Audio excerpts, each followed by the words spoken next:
என்னை பொறுத்த வரைக்கும் ரீல்ஸ் ஆட்சி இது. இந்த அரசு தாவேக அரசு ரீல்ஸ் ஆட்சி. இன்னமும் அந்த ரீல்ஸ் மோகத்துல தான் அமைச்சர்கள் இருக்காங்க, அரசும் இருக்கு. உண்மையான மக்களுக்கான ரியல் ஆட்சியா இது வரைக்கும் அவங்க அந்த பணிகளை தொடங்கல, இனியும் தொடங்குவாங்கிற நம்பிக்கை மக்களுக்கு இல்லை.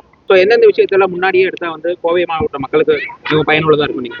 இல்லை, அவங்க என்ன திட்டங்கள் முதல்ல எடுக்கிறாங்கன்னு பார்ப்போம், என்ன கொள்கையில் இருக்காங்கன்னு பார்ப்போம். நான் உங்கள்கிட்ட முன்னாடியே கேட்டேன், நான் மாற்றங்கள்னு சொல்லி ஒரு மக்கள்கிட்ட ஏமாத்தி ஒரு ஓட்டை வாங்கி ஒரு வெற்று கவர்ச்சியில இந்த மக்கள்கிட்ட ஏமாத்தி ஓட்டு வாங்கியிருக்காங்க.